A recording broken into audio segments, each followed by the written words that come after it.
The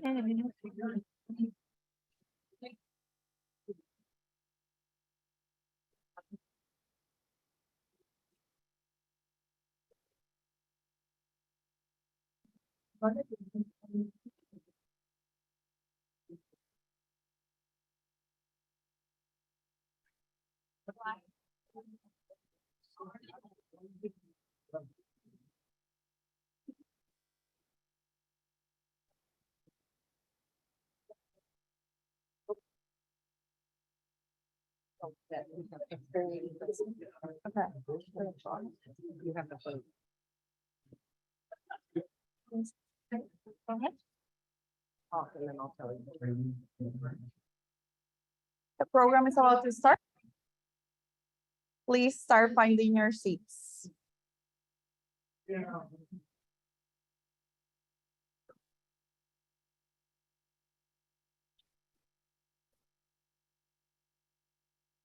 Thank you for joining us. Okay. Feedback.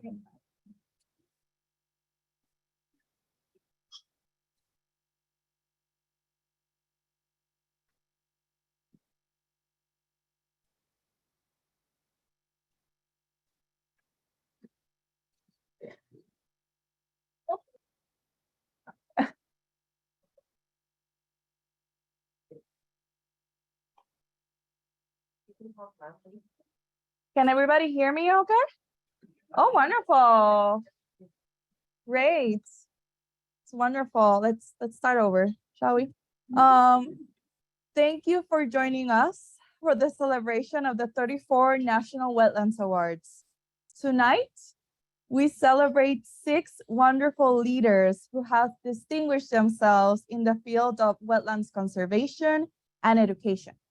Your hard work and dedication to the protection of our nation's wetlands inspires each and every one of us.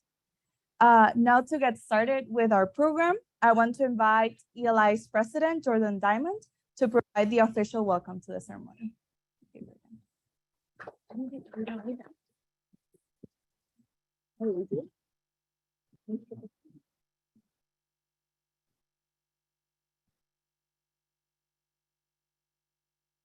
Okay.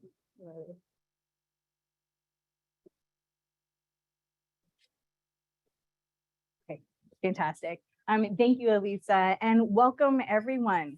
We are so excited to have you here tonight, whether you are here in person or online. Thank you for joining us for the 2023 National Wetlands Awards. Since 1989, the National Wetlands Awards have honored over 200 champions of wetlands conservation. The program recognizes individuals who have displayed exceptional effort, innovation, and excellence in wetlands conservation, protection, and education. Past award recipients share a dedication to protecting the nation's remaining wetlands, educating citizens, students, agencies about the value of wetlands, and working with a diverse array of organizations and stakeholders to advance wetlands protection and restoration. ELI administers these awards in partnership with the Environmental Protection Agency, the Natural Resource Conservation Service, the Fish and Wildlife Service, the Forest Service, and the Federal Highway Administration. Thank you to all of our agency partners, many of whom are represented here today, for your partnership in this outstanding, longstanding, and cherished program.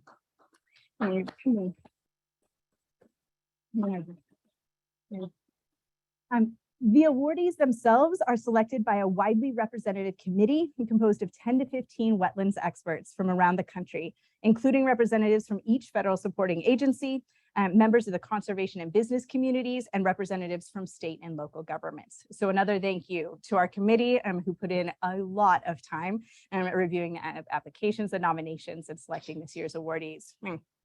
This year, the nomination the nomination categories and descriptions were modified to emphasize the importance of environmental justice and incorporating that into all of the environmental work that we do. That's not a great job. That's a louder. Okay, fantastic. Okay.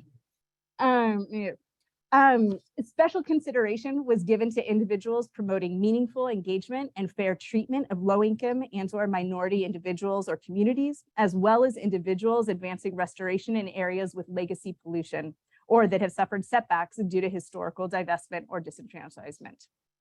In honor of the awards, I would like to also highlight that ELI's People, Places, Planet podcast has new educational content featuring many of the awardees about the future of wetland stewardship, featuring interviews with wetland leaders in Louisiana, as well as our awardees. Those episodes are available now and upcoming. It is also salient to highlight, in conjunction with this year's awards, that this year marks the 50th anniversary of the Endangered Species Act. The Endangered Species Act, or ESA, to sound really cool, was enacted in 1973 with a focus on conservation of endangered and threatened species and their habitats, and a long list of species have been protected since its enactment. This is relevant because the biggest threats to species is loss of habitat and invasive species, problems that are being exacerbated by climate change. And wetlands are one of the greatest habitat types the species rely on. Whether you're talking about river birds, whether you're talking about spawning grounds, nurseries, it is one of the greatest habitats for many of our most vulnerable species. So one of the powerful tools to realizing the objectives of the Endangered Species Act is in fact wetlands protection, conservation, and restoration. Which brings us back full circle to why we are here today. As one recipient said earlier today, we protect what we love and we love what we know. Well, today's award recipients have proven their love for wetlands, these incredible resources that provide actual and passive recreation, spiritual connection, carbon absorption, storm buffers, water filtration, the list goes on. And through their work, they inspire and educate so many more. So tonight we are here to recognize 6 incredible individuals. Rebecca Swadek, winner of the Wetlands Program Development Award. Scott Fisher, winner of the Local Stewardship Award. Matt Huff, winner of the Promoting Awareness Award. Bingxing Liu, winner of the Scientific Research Award. And Adam Davis, with us online, winner of the Business Leadership Award. And finally, Charlotte, I just lost you, Michalak, winner of the Youth Leadership Award. Over the course of the next hour, we will delve into and celebrate the remarkable achievements of these individuals, what they've done and why, how they've overcome complex challenges, and what they've inspired, how they've truly helped protect, conserve, and restore our wetlands for now and into the future. To our award recipients, thank you, and I hope you enjoy tonight as a small token of our collective appreciation for all that you do. Before I introduce the next speaker, I want to say another thank you to our federal partners, this time calling out a few individuals, especially Rebecca Dills, EPA, just saw you. There you go, and Kenneth Kreese from Natural Resource Conservation Service. And Chris Darnell, Fish and Wildlife Service. Myra Price from EPA. Michael Everly from the Forest Service. And Jeffrey Trulick from the Army Corps of Engineers. Okay. And I also want to express my heartfelt thanks to the ELI staff who made tonight possible. Sarah Backer, where'd Sarah go? There's in the middle. Okay. Megan Dix, this is hard to actually find you guys all really quickly. Megan, okay. Albert Mancia, okay. Evan Odom, who couldn't be with us tonight. Melody DeMolling, okay. Rachel Jean-Baptiste, who couldn't be with us. Nick Collins, okay. And Elisa Torres Soto, okay. Okay. Okay. And now, without further ado, it is my humble honor to introduce Mr. John Cruden, principal at Beveridge and Diamond, former ELI president, and former longtime head of the Environment and Natural Resources Division at the U.S. Department of Justice. John rarely needs an introduction in environmental policy circles, and yet it's always a pleasure to give one. During his decades of public service, beginning with his service in the armed forces and culminating in service as Assistant Attorney General, John received every award that has ever been invented, right? Including the President Rank Award from 3 different presidents. In addition to his day job, he has served as the chair of the American Bar Association section on environment, energy, and natural resources, the American College of Environmental Lawyers, and he was the first government attorney to be elected and serve as the president of the DC Bar. And to anyone who has had the good fortune to work with John, you know that he always has time to work through a thorny problem with you, provide insight or guidance when you need it, and has an almost otherworldly instinct when it comes to conflict resolution and what's going to happen. John, thank you for being here tonight to share some words honoring the memory of the late Clean Water Act advocates.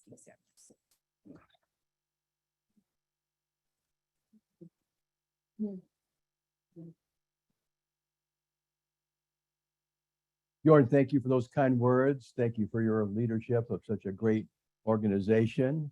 And I am obviously a former president of ELI. I followed, a shout out to Leslie Carruthers, who's here, who preceded me as president of ELI.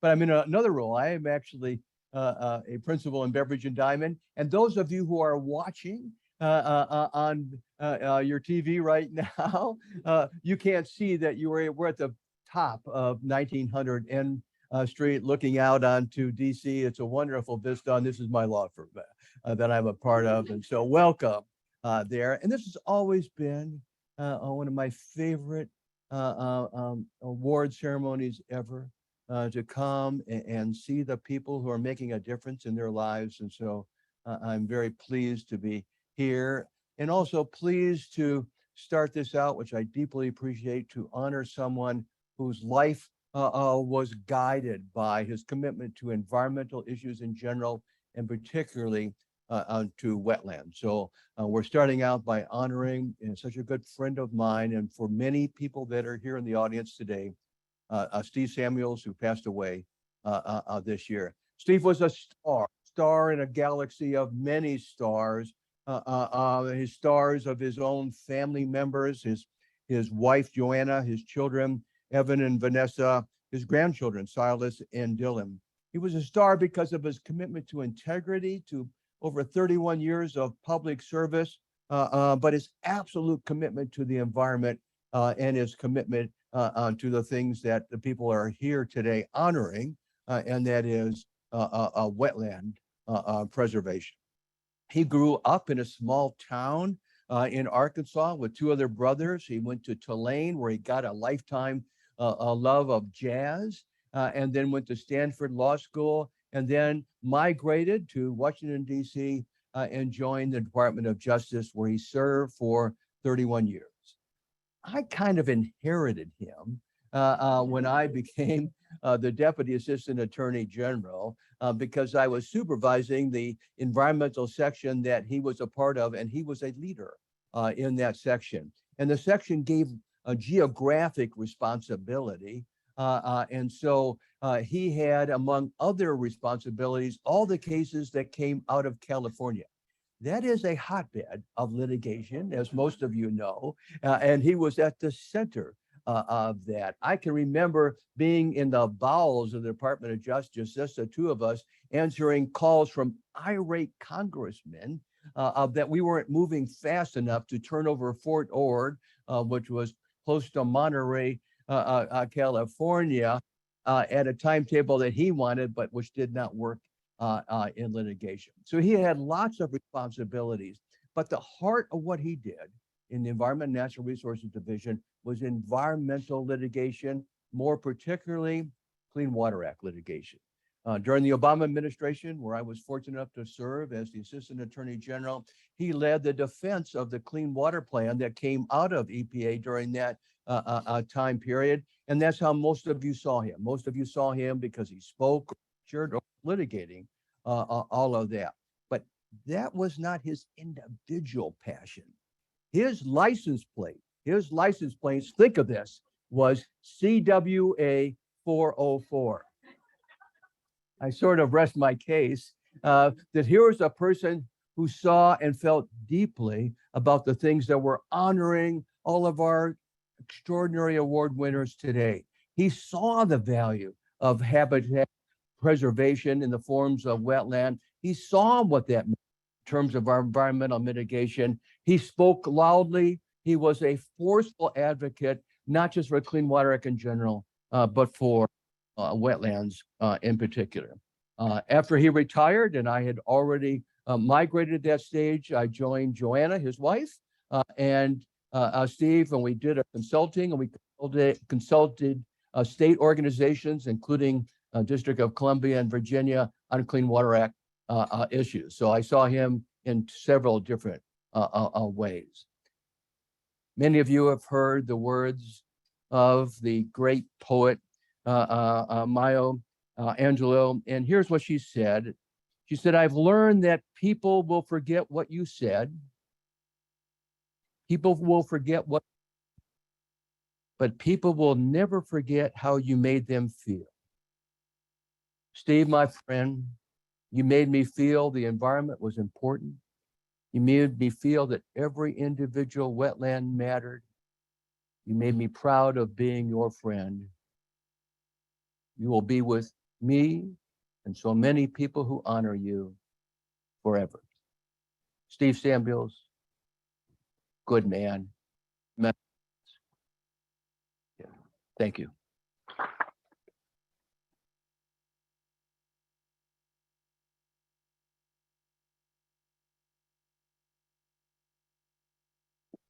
Thank you, John, for those heartfelt words honoring the memory of Steve Samuels. To start tonight's celebration, I would like to welcome to the podium our first presenter of the night, Mr. Bruno Piggott. Bruno is the Deputy Assistant Administrator for the U.S. Environmental Protection Agency's Office of Water. The Office of Water works to ensure that drinking water is safe, wastewater is safely returned to the environment, and surface waters are properly managed and protected. Prior to joining EPA, Bruno held multiple roles at the Indiana Department of Environmental Management, serving most recently as the Commissioner, Agency Chief of Staff, and Assistant Commissioner in the Office of Water Quality. He started his state service as Chief of the State Revolving Loan Fund Program in Indiana. Bruno holds a bachelor's degree in political theory and economics from James Madison College at Michigan State University and a master's degree in public and environmental affairs from Indiana University's School of Public Environmental Affairs. Thank you, Bruno, for joining us tonight.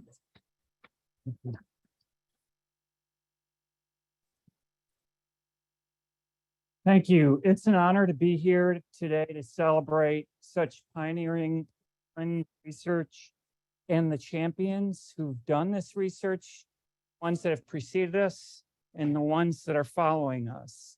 I want to say what a moving tribute to Stephen Samuels. You know, for me, it really rang true because wetland protection for me matter a labor because it's hard work. Personally, and let me, if you will with me for a second, explain why. Years ago, when I first started, you heard my bio, I started 20 some odd years ago. I hate to say it was that long ago. And when I did, the first thing I learned about working at this Indiana Department of Environmental Management was the Clean Water Act. And there was a female attorney that worked at the Indiana Department of Environmental Management. She's kind of wild, and she taught me everything I knew about the Clean Water Act. And she was enormously attractive, super brilliant, and fun to work with. And I'd have just terrible arguments with her about the different provisions. And that's how I learned. And she worked really hard. Every time I'd go, she'd have a poster up on the, can't see this, but it's a poster of a wood, and it says wetlands and wildlife for each other. And so that's in a prominent location in her office. And I learned about protecting wetlands from her. Eventually, we started seeing each other, and we got married. So wetlands was a labor of love. And it still is a labor of love for me. You know, it's so funny. We have successes and we have setbacks in our work to protect our wetlands. Anybody who's worked in the area knows it so well. My personal successes and setbacks have with my wife. She worked in the wetlands area as an attorney, arguing for the protection of wetlands, especially with our 401 section people in our Department of Environmental Management. We had a new boss come into our agency at one point, and the new boss, he wasn't really very fond of wetland protection. It got in the way of development. It's a problem, terrible. Well, he didn't like the attorney that fought for wetland protection very much either. That is my wife. He moved her from the legal area dealing with water issues to an area dealing with land issues. And she was disappointed with that. After some time she left and she went to the U.S. Army Corps of Engineers, where she was an attorney for the Corps on 404 issues.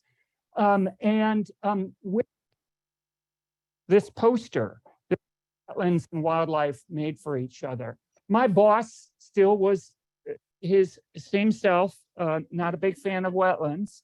And eventually he left. And there was a guy who replaced him. That guy was me. And soon after I replaced him, my wife became sick. And in December of 2017, she passed away from cancer. And one thing I did that I just loved was I took that poster, Wetlands and Wildlife Made for Each Other, off of the wall of her office at the Corps, brought it back with me to the Department of Environmental Management and hung it in a place of honor in the commissioner's location. It's a labor of love. And then when I came to US EPA a year and a half ago, one of the main reasons I came to this agency was to work with these great people like Rose Quad, who are working on a daily basis to put in place the regulations that ensure that we protect our wetlands. And when I came, I brought that poster with me. And today, that resides in my office as a memory of the commitment that we all share to protecting our wetlands. I like to think wetlands, wildlife, and my wife, we are all meant for each other. I do want to say it's such an honor to work with you in the greater sense to protect our wetlands. And in my role at the US EPA's Office of Water, I get to think about this stuff. How do we protect and restore our waters, make critical investments? I get to partner with Rose and other folks in the Office of Water to put in place protective regulations that ensure that we protect our wetlands. And boy, it's so good to be in a room filled with devoted people here to protect our wetlands. And of course, our wetland work has been supercharged. We talked about, and I've talked during the reception about the money that we send out to folks who are doing great works for wetland program development. We're investing in infrastructure, green infrastructure. We're putting together $267 million for a national estuary program and our Gulf Hypoxia program. They're not exactly wetlands, but boy, they're all around it. It's really super important. And we're calling this at the agency Water's Moment because we have the combination of commitment, of funding, and determination to be out there to protect our waters. Wetlands are critical, and I sure don't need to tell you all that. And we are committed at US EPA to use all the tools at our disposal, not just the funding, the bipartisan infrastructure law or the regular, but even the regulatory under the Clean Water Act that help us. And that's why we worked so hard to put out our 404 rule at the end of last year. That's why we're working on a 401 water quality certification rule. That's why we're revising the 404G rule, which is all about assumption of 404 programs and a variety of other things intended to protect our wetlands. While I'm doing this work with my colleagues here at EPA, I know a lot of the real work doesn't happen in the offices at 1200 Pennsylvania Avenue. It happens out in the field with people that are committed to protecting our wetlands. And I know that each of you have made unique contributions to the nation's understanding of wetlands, helped to promote wetlands, and further your community's recognition of the importance of wetlands. And for that, I want to thank all of you. I don't get to present words to all of you, but I wish I could. I know, though, that the work all of you are doing has been just tremendous. I want to give one specific award tonight. And I'm really super honored to be able to kick off the celebrations, starting with the award winner for Wetlands Program Development. Rebecca Swadek, where are you? Oh, there she is. Thank God, get up here, woman. She leads the New York City Department of Parks and Recreations as the Senior Wetlands Restoration Program Manager. And she's been instrumental in protecting, managing, and restoring New York City's remaining wetlands. And she's done this in a really super challenging area, despite having limited resources. I talked about all the money we've got. I know it gets spread out, so we don't get enough of it. But because of your work, New York City's been fortunate to secure over $22 million in grant funding to implement wetlands projects throughout the city. We know at my agency what a good investment that is. At the same time that she's been doing that, she's authored, I don't know how many reports, 7 or 8 reports on wetland watershed and stream management. And because she had time on her hands, she also oversaw a program to restore and maintain 85 acres of wetlands. Your work is helping our current generation and future generations as well. And I've understand that you've also authored a management framework for New York City that maps out how to continue protecting wetlands into the future. It's on my understanding also, it just doesn't stop with this woman, does it? That she started a wetland mitigation bank. I didn't, but I supported it. Okay, you're part of it. I'm part of it. It counts. I can't take full credit. You get partial credit for that, but the rest you get full credit Thank for. You've done incredible work. I can't tell you how proud of the work I am that you've done, even though I just met you tonight. I have to acknowledge that and have to say, wow, it is awesome. And New York City is lucky to have you. And so I want everybody to give Rebecca a big round of applause while I hand this. This is for you. Yeah, you're welcome. Oh,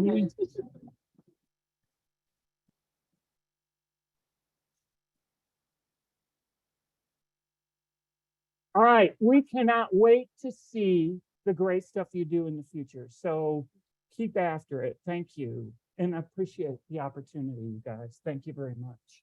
Thank you.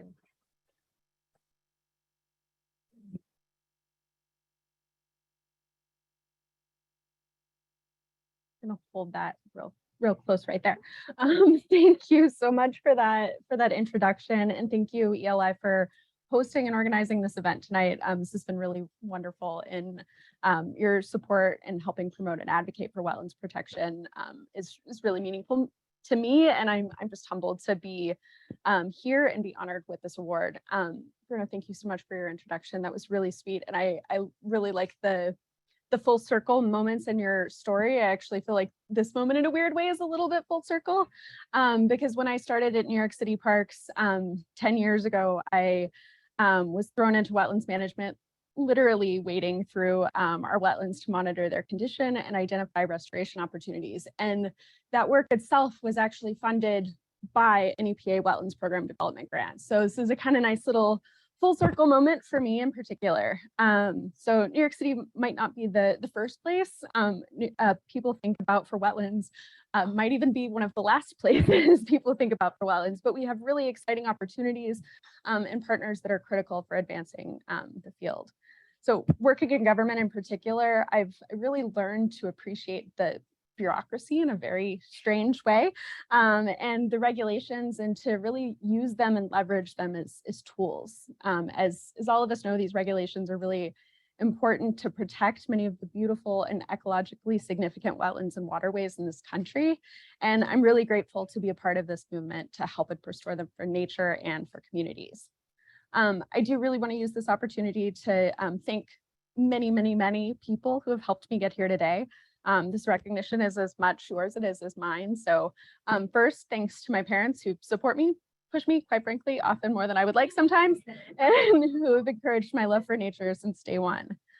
Thanks to my partner for being here today, and for pushing me and supporting me and with your patience with me every day. Thanks to the late doctors Hugh Wilson at Texas A&M and Tony Burgess at TCU for inspiring my interest in plants and teaching me that harnessing my emotion can be really, really powerful. Thanks to my coworkers, past and present, many of whom are chosen family to me. Thank you for pushing me every day, to helping me find solutions, to take risks, to play devil's advocate with me, to disagree, to really fight and work through the hard stuff, to navigate politics, be a better writer and a better critical thinker. Specifically, thank you to my boss, Mart Larson, who took a chance when she hired me 10 years ago. I stand on her shoulders every day. Thank you to my team, especially Eric Passe, who spearheaded nominating me. You each make showing up to the office every single day a treat, and you push me to be better. My accomplishments are yours too. A wise civil servant I know once said that bureaucracy is hard and you need to find a way to make it a game. And if you can find joy in that game, you're going to be fine. She was definitely right. Much like environmental regulations, government bureaucracies and bureaucratic tools are there for a reason, but I've never worked with a group of more creative, inspirational, hardworking, passionate individuals working towards a common goal, and that's to make things better. I hope I'm not the first person who's ever said that about government employees, but it's really true. From the Corps to the New York State Department of Environmental Conservation to all of the city agencies, these folks can problem solve through just about anything. And our NGO advocates too. I really hope to continue to have the opportunity to work with you guys for many years. So thank you, ELI, for having us, and it's really wonderful.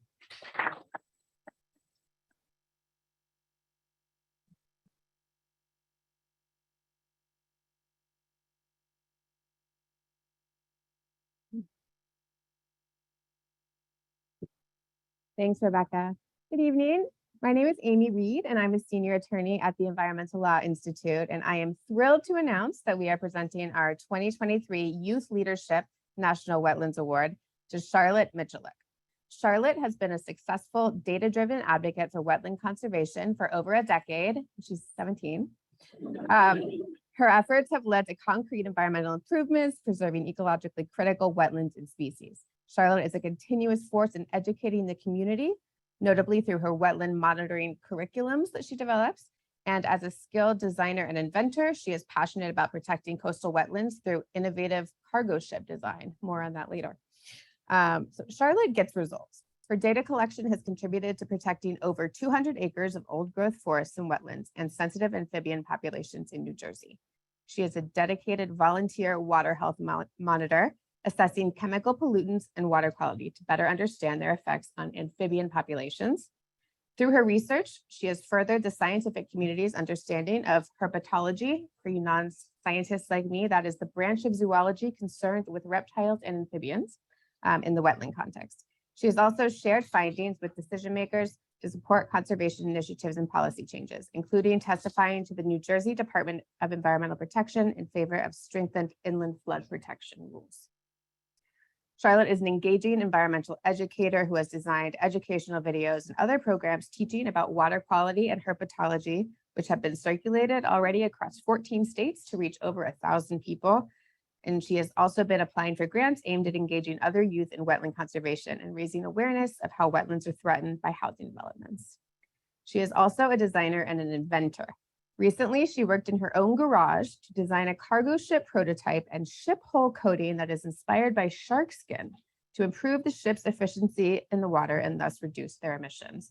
And her family reports that the garage-sized wave pool that she has installed for this research makes soothing ocean sounds for them in the house. Charlotte also created a concept for a hybrid wind and fossil fuel powered cargo ship that cleans exhaust while generating power from wind energy. Charlotte's leadership and ingenuity already have been recognized by many government and non-government organizations, including the Department of Defense, the Air Force Research Laboratory, the US Navy, the EPA, USAID, Sigma Chi, the Scientific Research Honor Society, the Stockholm Junior Water Prize, Walton Sustainability Solutions, and the Society for Freshwater Science. And the Environmental Law Institute is very honored to add our name to that list this evening. And I know I speak for everyone here when I say we really can't wait to see what Charlotte does next. after she finishes her AP exams next week. Please join me in congratulating Charlotte Mitchell for winning the 2023 Youth Leadership National Wetlands Award.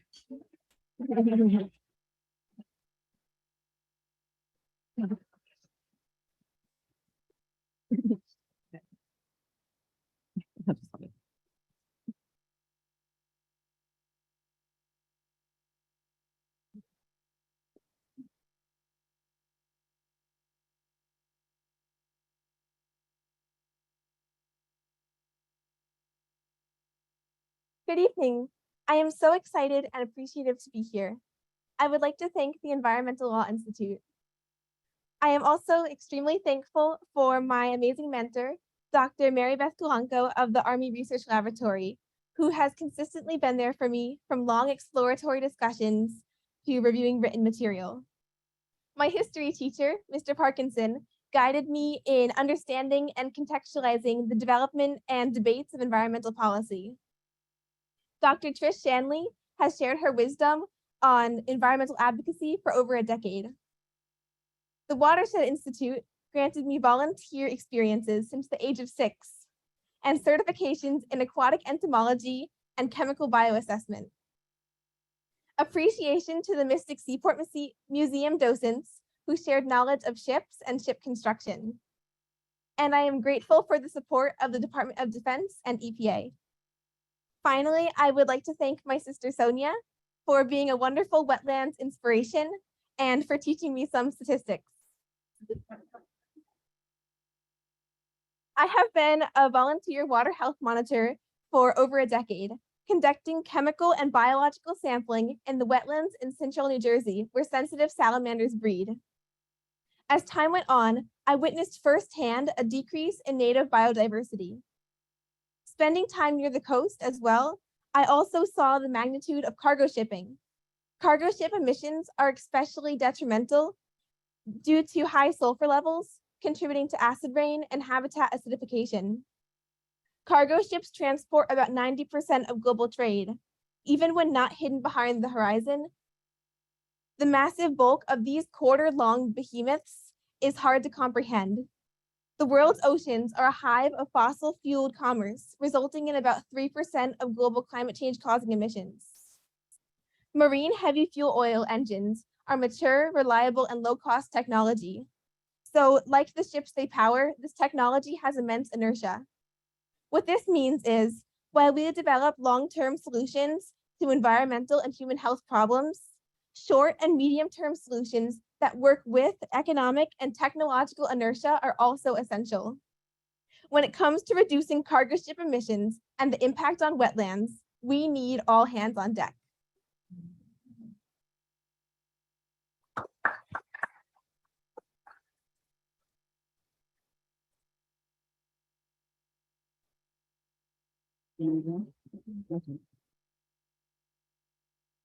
Good evening. How are you? My name is Nadira Clark, and I'm a partner at Baker Botts. It's a pretty amazing evening to listen to everyone, and you sit here wondering sort of what you did with your life and what the world was I doing at 17. It sure wasn't what Charlotte was doing. So it's really impressive.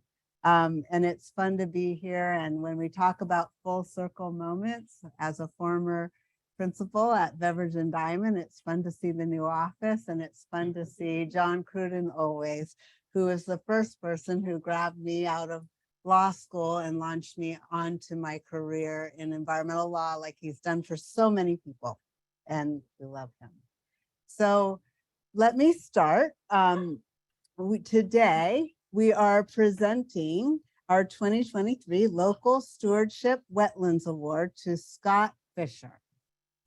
Scott Fisher is the director of ANA Stewardship at Hawaii Land Trust, or HILT, where he manages ecological restoration projects aimed at enhancing ecosystem biodiversity, productivity, and resilience.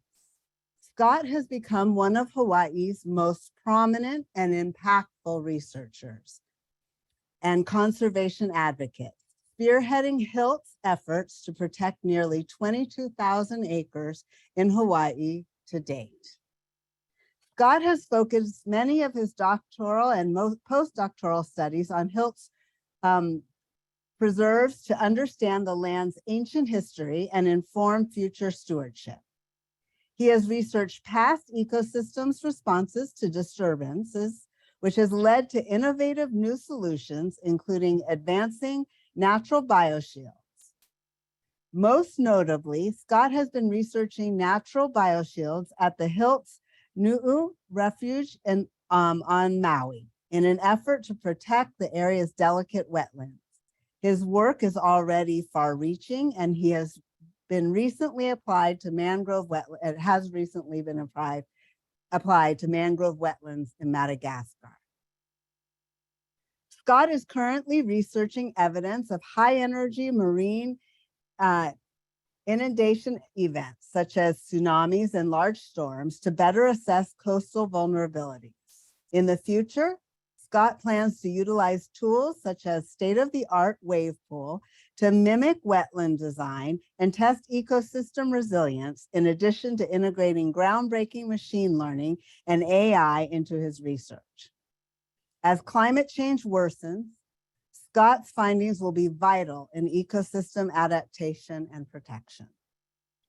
Scott, who is part Hawaiian and is conversant in Oleo, or Hawaiian's native language, I'm just going to say, is particularly adept at bringing together a wide range of groups and communities to support land conservation and Hawaii's food system and long-term well-being. Scott centers community involvement in all of his efforts, working to cultivate a love of the land, leading to a commitment to caring for the land. For instance, he regularly leads hikes through the Talk Story on Land, a free public education initiative, engaging hikers in the history of sustainable indigenous land management. Scott also cultivates community and care for the land through volunteer efforts, including planting hundreds of trees and shrubs at the Nu'u, and through teaching a course on tradition and sustainability at the University of Hawaii Maui College. Please join me in congratulating Scott Fisher for winning the 2023 Local Stewardship National Wetlands Award.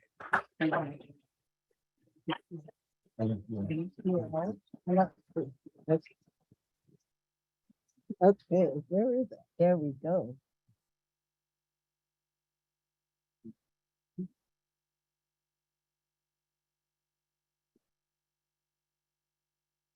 Thank you.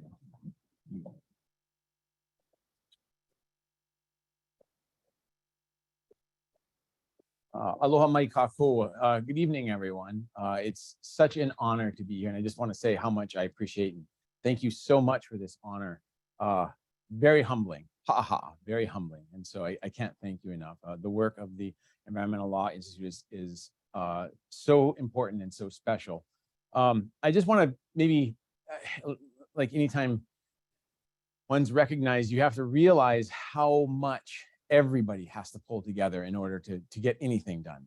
And so I'll start, for those who know me, they know that I love Olelo no Eau, Hawaiian proverbs. And so the one I'll start with this evening is E ola ka'aina, e ola mako ne. When the land thrives, we all thrive. And so that is one of the expressions that just says, it kind of sums up in a very brief way that our thriving is not apart, is not separate from. We depend on the land. We depend on the water, all of these sustain us. And so when I think about how did Hawaiians relate to the land and the water, three ways. It was a source of life, vai. It was our wealth. And so it is important to recognize that our food was grown in the water, taro.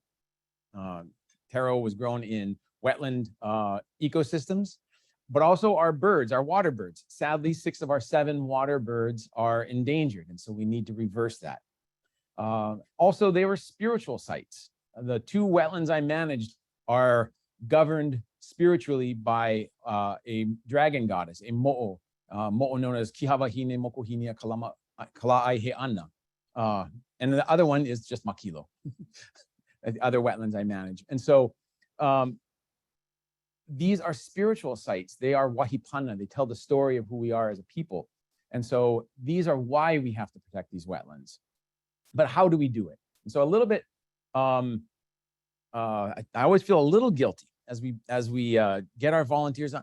I feel like Tom Sawyer in Mark Twain's novel, as he's trying to get everybody to paint to whitewash the fence.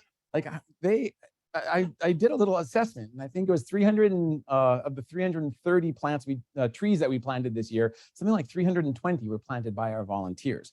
So, and we have volunteers who are watching right now, and so they are the ones who, yeah, thank you, yeah. Could not have done it without them. Every week, every quarter, we have huge volunteer days, but also it's that reciprocity that goes into making up what we are. And so I'll conclude just by saying one thing, that how much I appreciate those who mentored me. When I first started in this job nearly 20 years ago now, a friend of mine who I'd known before, Edward Nalelehua, mentioned to me, he said, listen to the kupuna, listen to the elders, because they're the ones who will give you the guidance. And that was absolutely true, could not. And so it's through the participation of our kupuna, participation of all the people. There's another, I'll end my talk this evening just by offering another olelo no iao, and that is aoi hana nui ke alupu. There is no task that is too great when we all work together. So thank you so much. I really appreciate it.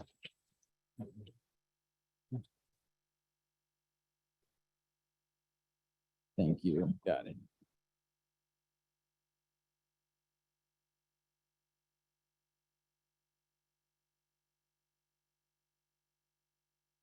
I think they'll hear me. Good evening. I'm Leslie Carruthers. I'm the former president of ELI, retired at, I think, 2011. And I really welcome the invitation to attend the Wetlands Awards, because it was really my favorite event when I was president of ELI. Although I really like my ELI job and working with the wonderful staff and the members and the associates and the partners and occasionally the funders. I really miss the contacts that I had with people working at the grassroots level in my prior jobs, to be honest. You know, I was a regional EPA administrator. I was a state commissioner. I was a corporate vice president. And those things got me out in the field a lot more to actually relate to or try to and meet with the worker bees who were actually getting things done on the ground. And I found, frankly, that with my ELI agenda and my role, that I missed that. And I really missed getting out to meet people, making a difference in their communities and through their careers. And so that's why I love the Wetlands Awards. I always presided. That was my favorite event. Let me just say that, as you all know, as wetland fans here, we've always recognized wetlands conservation and restoration as vital to the improvement of water quality and shoreline and aquatic and wildlife habitat, to say nothing of conservation of coastal livelihoods. Those things have all been extremely important. But I think increasingly we've also appreciated the contribution of this amazing resource to climate protection in providing carbon sequestration and shoreline stability, as well as all those other assets. And so I've been working more on climate issues in my post-retirement career, and I see wetlands as playing a key role in that. And today's Wetland Award winner in the science category, Dr. Bingxing Liu, has been doing remarkable work in advancing the understanding of how to measure, how to protect, and how to enhance those functions. So let me tell you a little bit about her activities. Just a little, okay. Dr. Liu is a research scientist and deputy director of the Restore Act Center for Excellence for Louisiana at the Water Institute. I just learned from her this evening that the Water Institute originated with some of the work done by our leaders, John Cruden at the Justice Department and Jordan Diamond, who worked a lot on activities in the aftermath of the BP oil spill disaster in the Gulf. And the good part of that, and there were lots of bad parts, of course, but the good part is that it did lead to the creation of institutions and awareness in protection of that resource that really just didn't exist before. At the Water Institute, well, first of all, as a relatively new PhD, she looks about 15, of course, but within 3 years of graduating with her PhD, Dr. Liu has already published over 15 peer-reviewed papers, been invited to give 3 seminars, and finished over 5 research projects. At the Water Institute itself, she also aids in administering a comprehensive grants program to be able to produce science that's directly relevant to the implementation of Louisiana's important coastal master plan. She works closely with university scientists to try to ensure that their research results will actually get used by the state. And she works closely with scientists who are working on the coastal master plan and benefiting communities that rely on healthy wetlands. Let me tell you a little bit about what she does and how it relates to my point about climate. Her research specializes in coastal wetland carbon modeling and remote sensing monitoring to examine the responses of coastal blue carbon habitats, black mangroves, and marshes to climatic changes and restoration activities. More recently, she's focused on coastal carbon capture and examining the carbon sequestration potential of carbon restoration projects in Louisiana's plan. Dr. Liu and her team developed an analytical framework modeling wetland carbon sink capacity over time, depending on whether restoration projects in the master plan are actually realized. Dr. Liu was also the principal investigator of a blue carbon project to improve offset enabling technologies for blue carbon sequestration in the marsh mangrove boundary. She led her team to use, and I don't understand all of this, she led her team to use machine learning techniques of remote sensing imagery combined with wetland ecosystem monitoring and modeling to develop more precise estimates of habitat area of black mangrove and smooth cordgrass habitats. All in all, this work has greatly advanced Louisiana's coastal initiatives and climate policies, and it also has worldwide application to wetlands with similar types of vegetation. So it's really no wonder that the committee selected her for the Science Award. It's my pleasure, and please join me in congratulating Dr. Bingjing Yu for winning the 2023 Scientific Research National Wetlands Award. You want to take, are you going to take our picture? Oh, here. Okay, which one of these? Let's see, there we go. We need to give you the right one. Thank you so much for the introduction. What, Colin? Oh, there. Okay, not you. There are too many. I hate cameras. There are too many. Okay, great. You get to say a few words. Yes.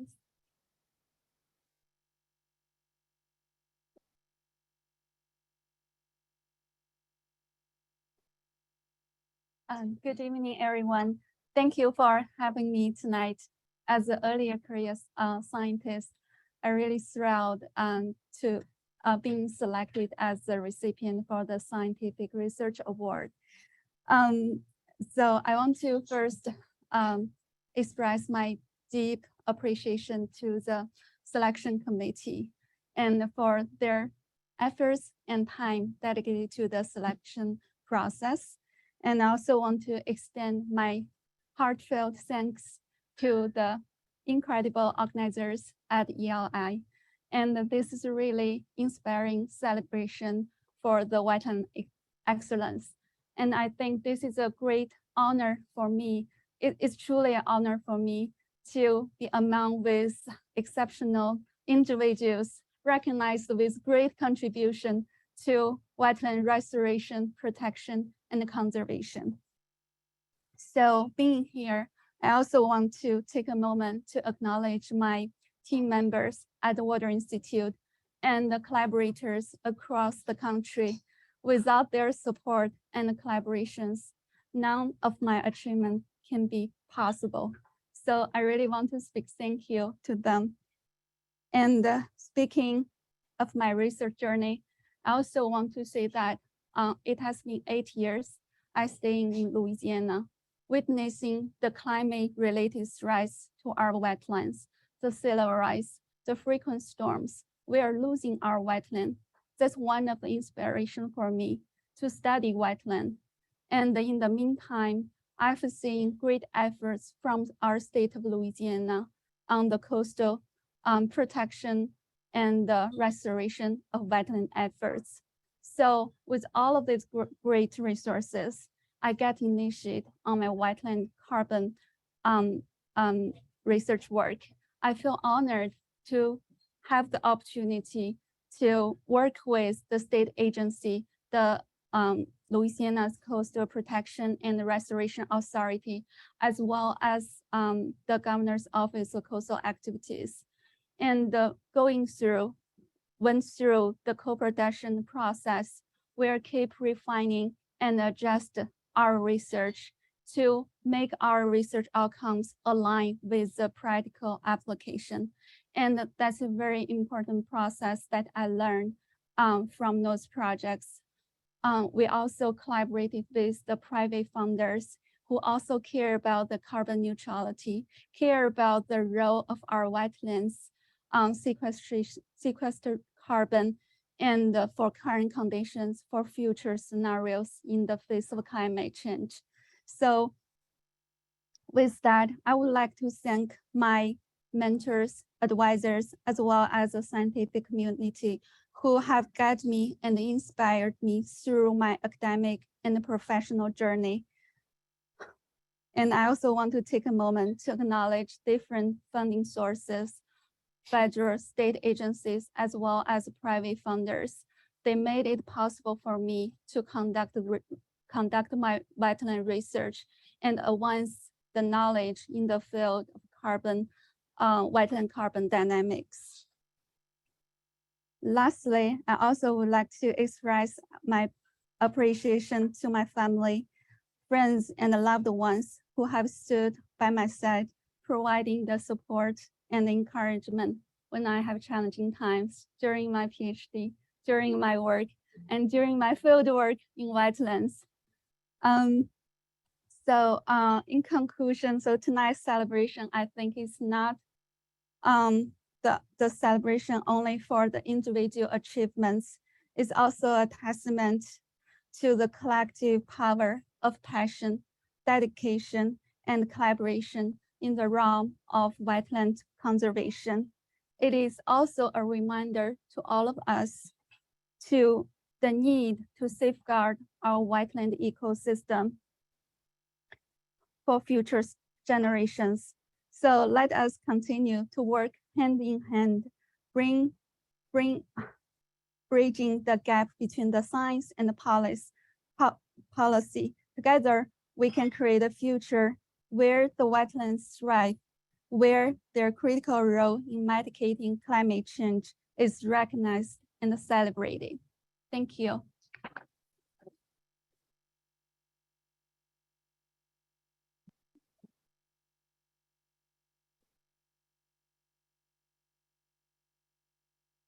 Hey, good evening. It's a great segue. I think of a good segue to the next award because I recognize some people. Jordan, I believe we crossed paths and my golf life. So I'm a great segue from golf restoration to the next presentation. My name is Debbie DeVore. I apologize. I am with the U.S. Fish and Wildlife Service. I have been with the service for 21 years now. And the majority of my career, I have spent doing coastal restoration. So this is a nice homecoming for me. The past 4 years, I have been here in headquarters. I now work in the National Wildlife Refuge System. We're a network of protected lands and waters. We have 568 national wildlife refuges across the United States and territories. And we help manage 7 million acres of marine protected areas. So a bigger scope than the Gulf. I thought the Gulf of Mexico was big, but now I'm national. So it is a pleasure to be here. It is nice to see some familiar faces and reconnect. Congratulations. The Water Institute is a fantastic figure in the Gulf of Mexico. I know it's on our mind a lot this week as well. But they're mostly known from stealing all the good federal agency folks away. So maybe when I retire, I can go work for them. So, but it is a pleasure to be here. I'm going to have to put these on because I'm as old as the ESA. So these are necessary now. But I am here to present the Promoting Awareness Award. And this one's pretty cool too, because as Matt and I were talking over a few snacks and a glass of wine, we realized how small the worlds are. Even though we have not met before tonight, we have many friends in common. And so it is a small community, and I see some head nods. So you all understand that. So, but it is a privilege, and I'm very honored to meet Matt tonight.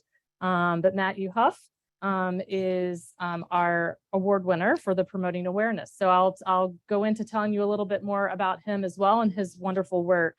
And this is fantastic because the division that I help oversee in the National Wildlife Refuge System houses our Partners for Fish and Wildlife program, as well as our coastal program. And our Partners program is also known as our Private Lands program. And the Ducks Unlimited is an amazing partner with the Fish and Wildlife Service, and in particular our Partners program. So it took us about 2 seconds to find people we knew in common because of all the good work that we do together. So this is an honor to present this award.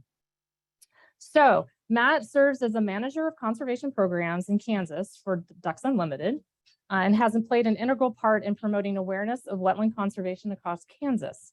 His efforts are largely responsible for the state's successful and diverse conservation program.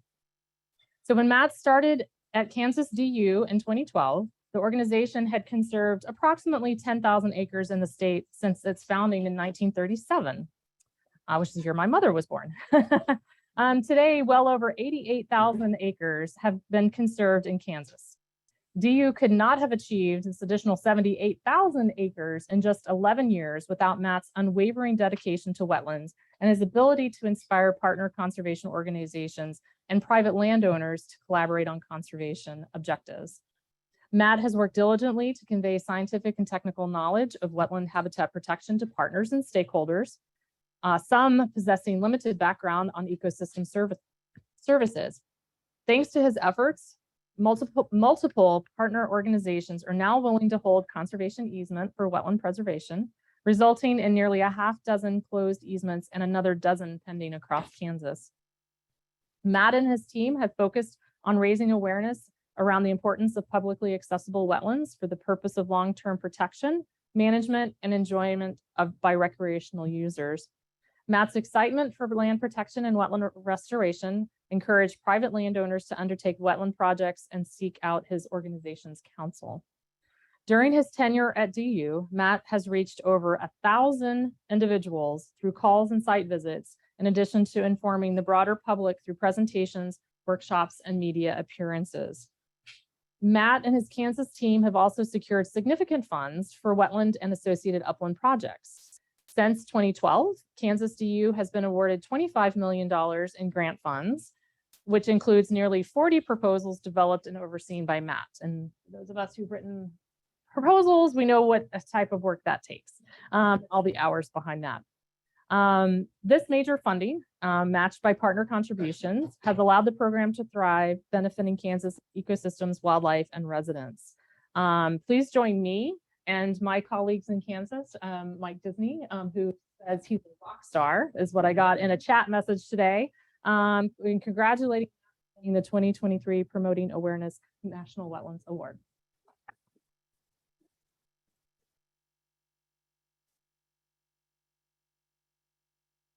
Can we do our picture now? Can we do our picture now? You want your picture now? Do we do it?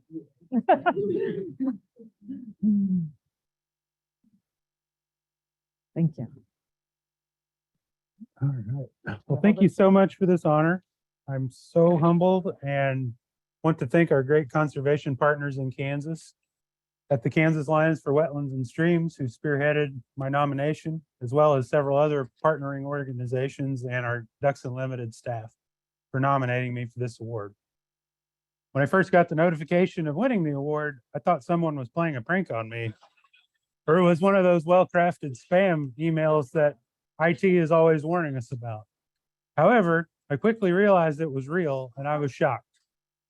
It's never been hard for me to work with conservation and wetlands. It was just a fit for me. Talking about wetlands with folks, promoting awareness about their ecosystem goods and services, raising money, conserving wetlands for future generations, it's all just part of my DNA. It's my passion, and when you get the privilege to work on something you're passionate about, it doesn't feel like work at all, at least most days. Finally, I have some thank yous to share. I want to thank Ducks Unlimited for taking a risk on a country kid from Oklahoma and giving me the resources and opportunities to be successful. It's a wonderful organization, and ever since I met my first DU biologist surveying levees in Illinois back in '07 as an undergrad, I knew that is where I needed to end up. I had some great mentors, and that's really critical when coming up in this field. Thank you to my staff and colleagues at DU, without whom none of this would be possible. They keep the wheels on the train every day and make it look like I know what I'm doing. Our amazing and dedicated DU staff and partners are the primary reason behind our collective success in Kansas, and they seem more like family and coworkers on even those difficult days. Again, thanks to our wonderful conservation organizations, as well as our landowners that are luckily too numerous to name here today, but they know who they are. I always say we can do more together than apart. Thanks to my family from Oklahoma, who have always been supportive in my pursuits. I wouldn't be here today or who I am today without them and their love and support. And of course, thanks to my wonderful partner, Ellie Nugent, love of my life, who's an amazing wetland biologist, a better wetland biologist than I am, and is my rock, my foundation, and puts up with my shenanigans, helps me edit my poor writing, watches our dog when I go on trips like this, and believes in me even when I don't. Again, let me express my sincere gratitude for this recognition.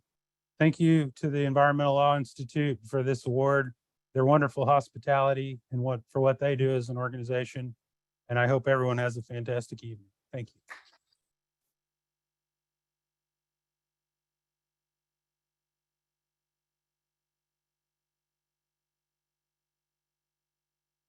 All right.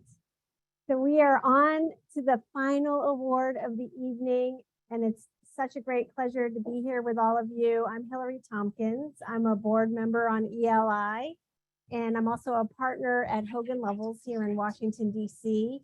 And I'm a proud member of the Navajo Nation, and I'm a former Fed. I'm a former Fed official. So it gives me great pleasure to present this award for the Business Leader Leadership Award, particularly because the private sector is, to me, as someone who has been in government for over 20 years. And what I'm saying is that a lot can happen in the private sector. Lots can get done. The world is your oyster. And we're also seeing a lot of companies waking up to these important conservation issues of the day, and climate change and the whole ESG movement. And this is new for them. And meanwhile, we have incredible folks who have been doing this a long time for their career. And our awardee is one of those people, Adam Davis. He is incredible. He has been doing this for over 2 decades, his important work. He's an original. He's the real deal. So it gives me great pleasure to present this award to Adam. He is the co-founder and managing partner of Ecosystem Investment Partners. They are located in Baltimore, and I also have the pleasure of working with Adam on projects and seeing his work firsthand. So this is especially special for me to present this award. Over the past 2 decades, Adam has made significant contributions to the practice and business of wetland restoration. He can be credited with advancing wetland policy while making wetland restoration into a viable, profitable, and investable business.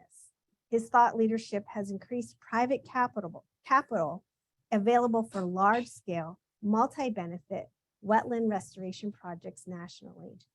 He was at the forefront of wetland mitigation banking, serving on the board of the National Mitigation Banking Association for 10 years, where he led the group's transition to become the Ecological Restoration Business Association. During his 17 years at EIP, Ecosystem Investment Partners, Adam employed cutting-edge business strategies to accelerate conservation and restoration of America's ecosystems. He played a singular role in convincing the state of California that the private sector could play a role in restoration, leading one of California's largest attempted wetlands restoration projects, Lookout Slough. Lookout Slough is located in the Sacramento-San Joaquin Delta and addresses a lot of the challenging issues that are facing the Delta smelt. And Adam's work was critical to building one of the key components of a broader project that is one of the single largest tidal habitat restoration projects addressing the Delta smelt in the Delta Bay Area. He's also instrumental in encouraging pension investors to see wetland and ecological restoration as a safe investment. Adam's efforts have contributed to 50,000 acres of successful restoration across the country, benefiting ecosystems, fish and wildlife, business, and communities alike. His work in California supports the burgeoning efforts of ecological workforce initiatives and acts as a bridge and friend between the growing private sector's presence in conservation and long-standing NGO voices. So please join me in congratulating Adam for winning the 2023 Business Leadership National Wetlands Award.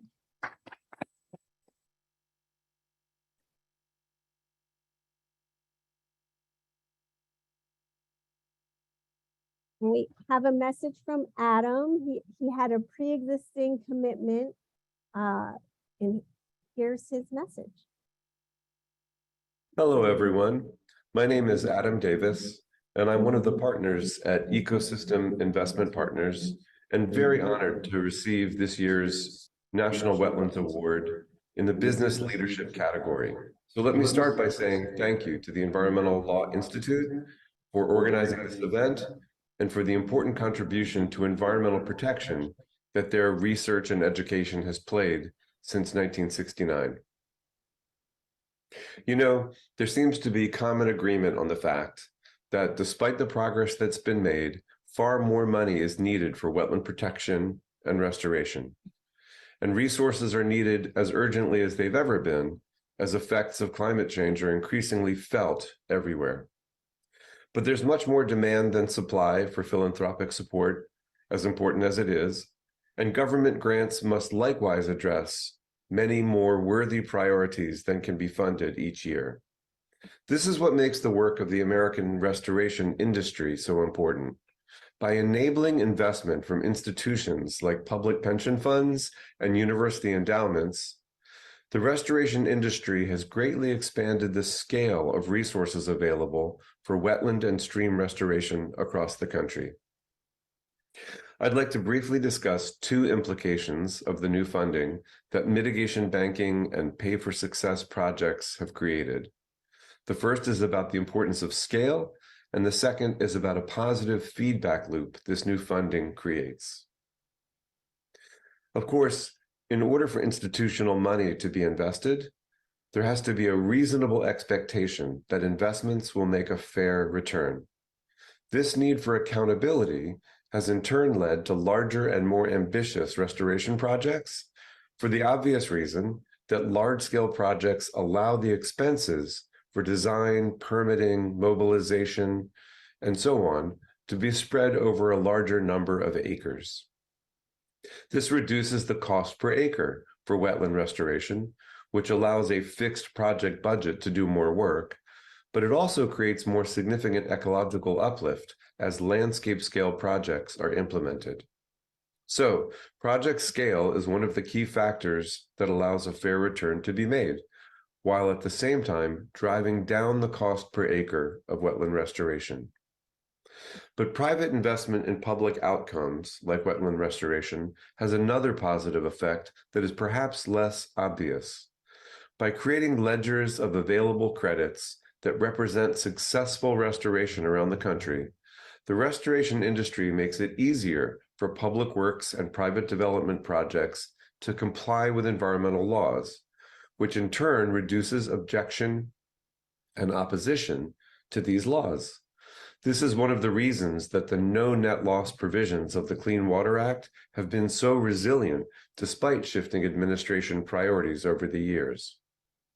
By setting high standards for credits that represent restoration and providing a reasonably efficient way to achieve compliance, the Environmental Protection Agency and the Army Corps of Engineers have provided a durable approach to regulation and created incentives for new sources of investment in the environment. I think it's fair to say that our small but mighty company, Ecosystem Investment Partners, has been a leader in organizing capital at scale in order to do ecological restoration at scale. And as I accept this award today, it's a genuine pleasure to be able to publicly acknowledge the great camaraderie and dedication of our 18-person team. Since we founded EIP 15 years ago, we've raised hundreds of millions of dollars, and we've used that money to restore, to a standard set by many agencies, over 48,000 acres of wetlands and 220 miles of streams. But just as importantly, EIP and our friends and competitors in the American restoration industry have helped to expand the sources and scale of funding for wetland restoration, and together we're contributing to the strength and stability of good policy that will encourage significant investment in wetland restoration for many years to come. So thank you once again, and please enjoy the rest of the celebration today.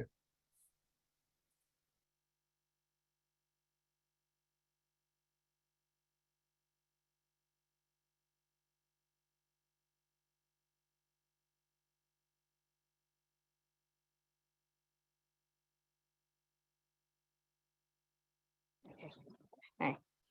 Well, first, please join.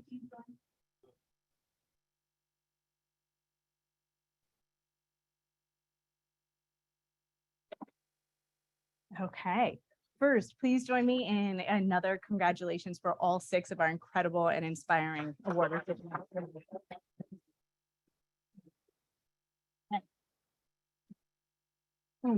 It is now my great pleasure to present our final award, which we could not announce ahead of time for fear that the recipient would not show up. Okay. So there's been a lot of discussion tonight. Wetlands restoration is not short-term work. That's not something you do because this is quick and easy and it'll be a good headline. It is hard. It is in the literal weeds, and you are there for the long haul to actually to realize it. For over 30 years at the Environmental Law Institute, the person that we would go to when we needed expertise on the Clean Water Act, on wetlands mitigation, restoration, conservation, really a whole host of other things. Unfortunately, this person retired last year, but we would like to celebrate the fact that of everyone who has ever been involved with the National Wetlands Awards, we have the most perfect attendance record for our own former senior attorney, James McElfish.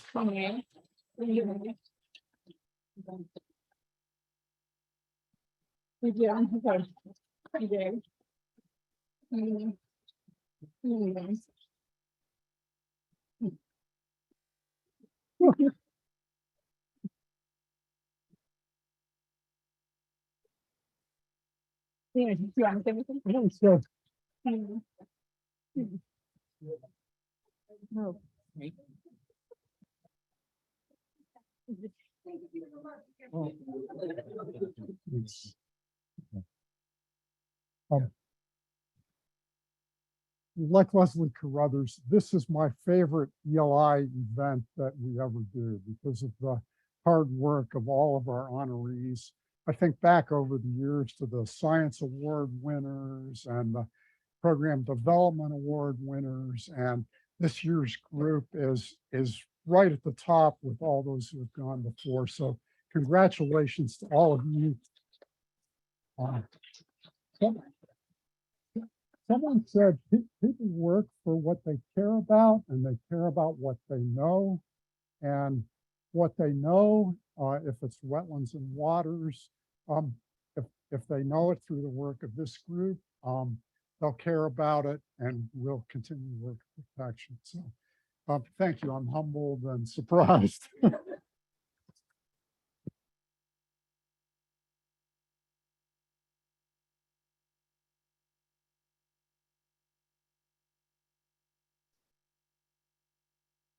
Congratulations again, Jim. It was the best kept secret of your life. So I just want to say what an amazing celebration. Let's give another round of applause to our honorees this evening.